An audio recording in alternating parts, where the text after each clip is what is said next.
Då var det dags för ett nytt avsnitt här på Car Explorers. Vi är tillbaka för att recensera en väldigt intressant och unik sportbil. För som ni kan se här lite bakom mig så är det bilen med det väldigt långa och svåruttalade namnet som vi har med oss här att recensera. Nämligen Alfa Romeo Giulia Quadrifoglio. Och det här är alltså Alfas motsvarighet till BMW M3 eller M4 eller varför inte Mercedes C63 AMG. Den här bilen har utan överdrift Ferrari-gener och Alfa som märke har en väldigt anrik motorsportshistorik. Alfa Romeo Giulia lanserades år 2015 i samband med företagets 105-årsjubileum. Och den senaste lätt uppdaterade versionen den kom år 2020 och det är just den som vi har med oss idag att recensera. Med bakhjulsdrift, en motor på 2,9 liter som levererar hela 510 hästar och 600 Nm är det här i alla fall på papper definitionen av körglädje. Häng med oss på denna provkörning för att se vad vi tycker om Alfa Romeo Giulia Quadrifoglio.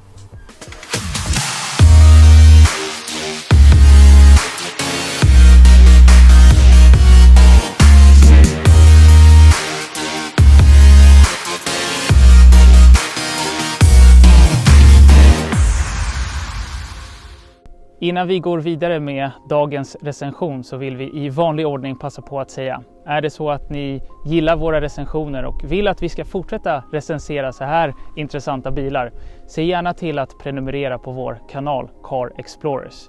Och som en liten morot så kan vi säga att vi kommer att ha ganska kul och intressanta tävlingar specifikt för våra prenumeranter framöver. Så se gärna till att prenumerera på kanalen för att inte missa det.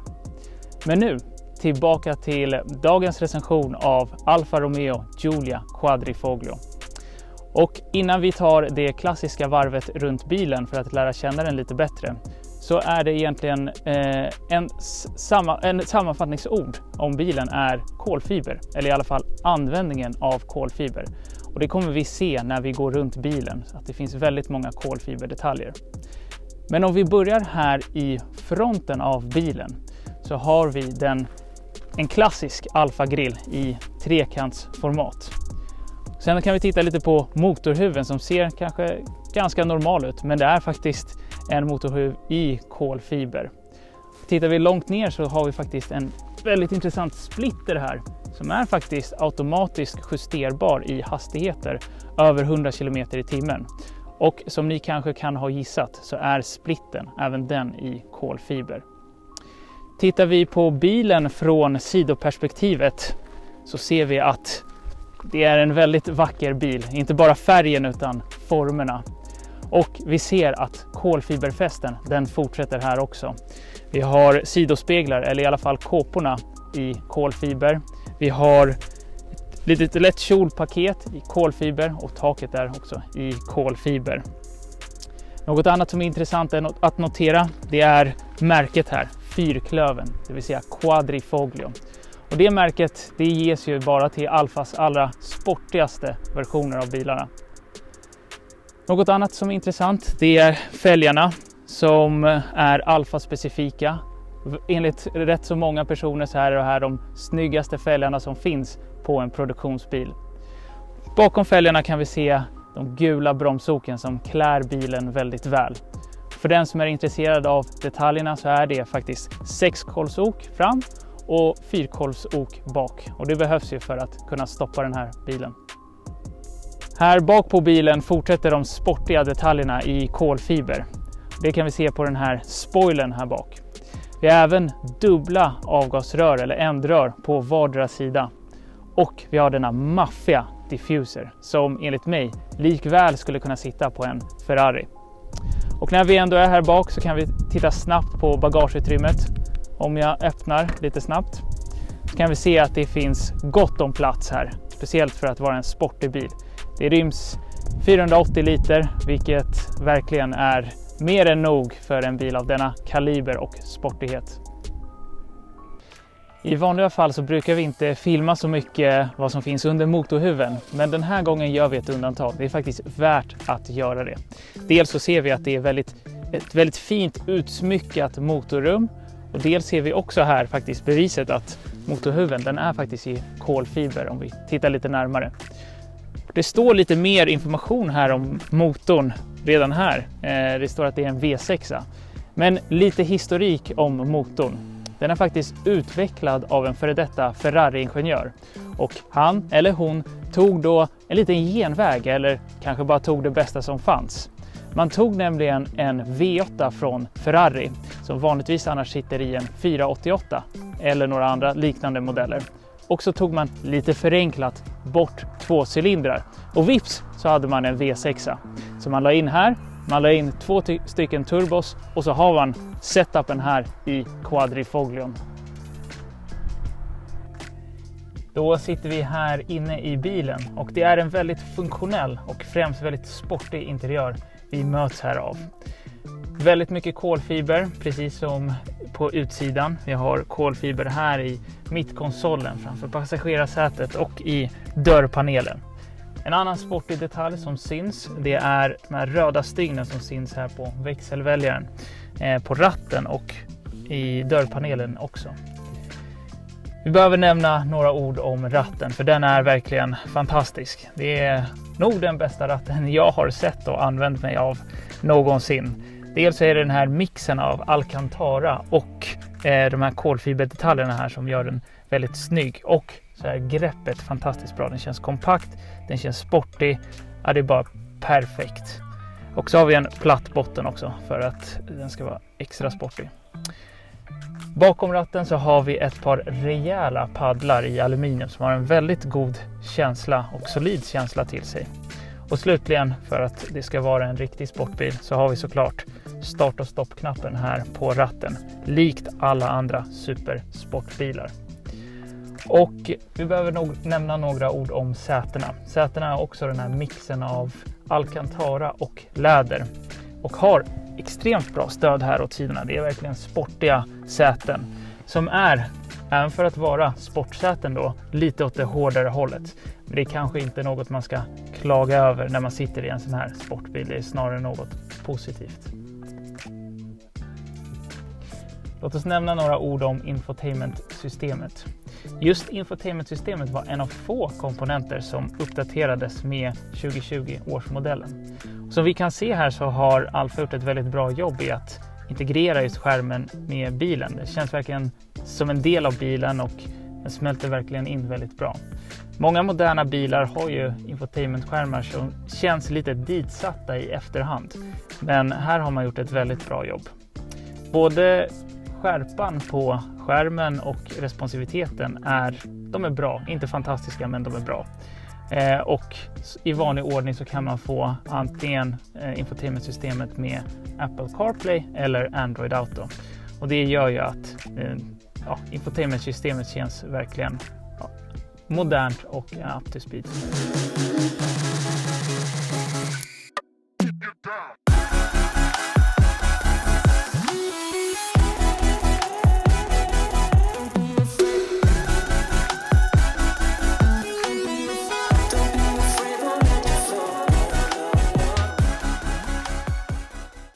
Låt oss då slutligen titta på mittkonsolen. Och vi har dels den här ganska så stora växelväljaren. Precis bredvid så har vi faktiskt ett litet utrymme för bilnyckeln. Och sedan har vi 3 stycken vred. Det som är längst till höger här om mig, det vill säga närmast passagerarsätet, det används till att höja och sänka ljudvolymen. Det mittersta vredet används till att navigera i infotainmentsystemet. Och här finns det även 2 knappar till höger och vänster om vredet. Och det är för att snabbkommandon kan man säga, för att snabbt gå till antingen hemskärmen eller till inställningarna. Och slutligen har vi vårt favoritvred här närmast förarsätet. Och det är för att ställa in körlägena. Och så vi kan se här och läsa så står det faktiskt DNA. Och det står för det är en förkortning för 3 av de 4 körlägena. Högst upp ser vi att det står faktiskt Race som är det 4:e körläget. Om vi då ska gå igenom dessa körlägen lite kort. Det står för Dynamic och det är lite sportigare läget där styrningen och gasresponsen har skärpts lite. N står för Natural och är egentligen standardläget kan man säga. Där Både dämpningen är lite mjukare och styrningen också lite mjukare. Och sen så har vi A som står för Advanced Efficiency. Och i det läget, det kan man nästan kalla för miljöläget. För där stängs 3 av cylindrarna av och då kör bilen på låg energi kan man nog nästan säga. Så det är det miljövänliga läget om man kan kalla det så. Och slutligen, det fjärde läget, Race. Där använder man verkligen bilens fulla potential. Och inte nog med det, där stängs även antisladden av automatiskt. Så det läget är nog mest rekommenderat för enbart bankörning och när det är ett torrt underlag. Och det är egentligen de 4 körlägena som finns. DNA plus Race. Giulia Quadrifoglio har ett grundpris på drygt 770 000 kronor och det finns enbart en variant att välja som då har bakhjulsdrift. Grundversionen är rikligt utrustad som standard. Alfans främsta konkurrenter består av den tyska trion med BMW M3, Mercedes C63 AMG och Audi RS5. Dessa 3 konkurrenter har alla ett högre grundpris och sämre eller likvärdig prestanda jämfört med Alfan. Hur ska man då kunna sammanfatta körupplevelsen? Det är verkligen ett monster. Den här bilen är en bäst. Med bakhjulsdrift, 510 hästar, 600 Nm. Det känns och det måste man kunna hantera. Men trots då att det är en bil med bakhjulsdrift och extremt mycket kraft så finns det säkerhetssystem som kommer och hjälper till när det behövs. Speciellt i D-, N- och A-körlägena. I race-körläget där är man lämnad utan säkerhetssystem. Antisladden är av. Så där måste man verkligen känna till bilen och man behöver kunna hantera den väl. Och då är frågan, kan man använda den här bilen som en vardagssedan eller en familjesedan? Jag tror att både mitt och Pavels svar är absolut. Varför inte? Den har tillräckligt mycket plats. Den kan köras miljövänligt om man så vill. Och när man då vill köra lite sportigare, eller ganska så mycket sportigare, då finns prestandan och kraften där. Så sammanfattningsvis så tycker vi att det går att köra den här bilen som en vardagsbil och en sportbil på helgerna.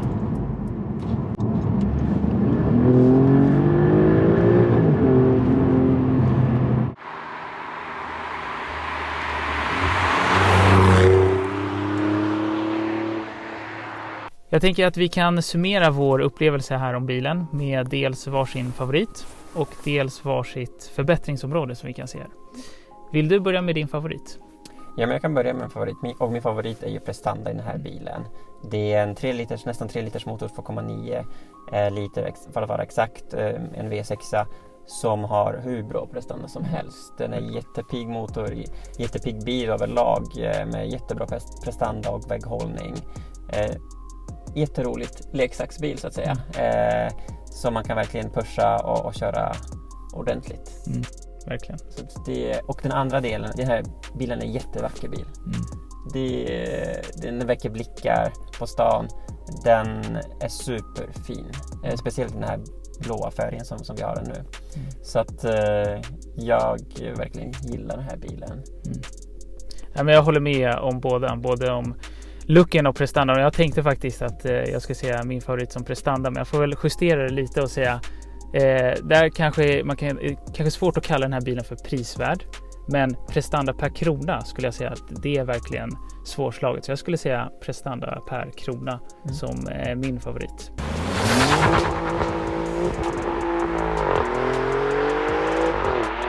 Men låt oss gå lite över till förbättringsområde. Vad är din förbättringsområde? Och nu kör jag lite omvänt här, för jag säger något som kanske inte jag har upplevt så mycket, men jag har sett dig i alla fall. Och det är den här stolpen här som kanske är lite långt fram. Alltså stolpen mellan då förarsätet och passagerarsätet, baksätet då. Jag som är medellång har inte upplevt det särskilt mycket. Men jag har sett dig säga några ord när du har gått in och ut ur bilen just om den stolpen. Så den kanske kunde varit lite längre bak. Ja, den är lite i vägen ibland. Speciellt för lite längre personer som mig. Ja. Och vad ser du då som förbättringsområde? Ja, jag måste säga att paddlarna, de är alldeles för nära ratten. Jag slår in med mina fingrar i dem, speciellt under startkörningen. de är för nära och de är lite för stora skulle jag säga också, för det är enorma paddlar. De är jättefin utformade. Det är hela aluminium, de är kalla när man trycker på dem. Det är rätt klick och så. Så det är inget fel på själva utseende så, men de är lite för stora. Och för nära. Ja, eller det är som du säger, det är ett par monsterpaddlar helt enkelt. Yes. Men okej, om man då summerar det känns ändå som att vi är ändå väldigt positiva om den här bilen. Och när vi pratade här lite tidigare, jag tror att båda kände lite spontant att varför ser vi inte fler av dessa bilar på gatorna? Det är liksom prestanda, fantastiskt. Prestanda per krona, ännu bättre. Och sen förarmiljö, också väldigt många positiva ord. Jag tror att vi båda är förvånade varför den inte syns till mer på gatorna. Verkligen, för det är konkurrenterna för den här bilen som vi pratade tidigare är ju egentligen, man kan kolla på Mercedes C63 AMG, det är i och för sig utförande, men vi har även Audi RS4 som är egentligen en kombi, men vi har även en BMW M3 eller M5 beroende lite på, det är någonstans mitt emellan där. Och jag skulle säga att alla de här bilarna är mycket dyrare, speciellt om man väljer lite tillval och kryssa in några checkboxar där. Det blir dyrt jämfört med den här bilen, så jag är lite förvånad varför det är inte så många bilar som syns på gatorna. För att den här bilen i den här utförande är rätt bra späckad från grunden. Ja, precis. Det är inte många tillval som man måste välja. Nej, verkligen. Men jag tycker att du summerar det vår upplevelse väldigt bra.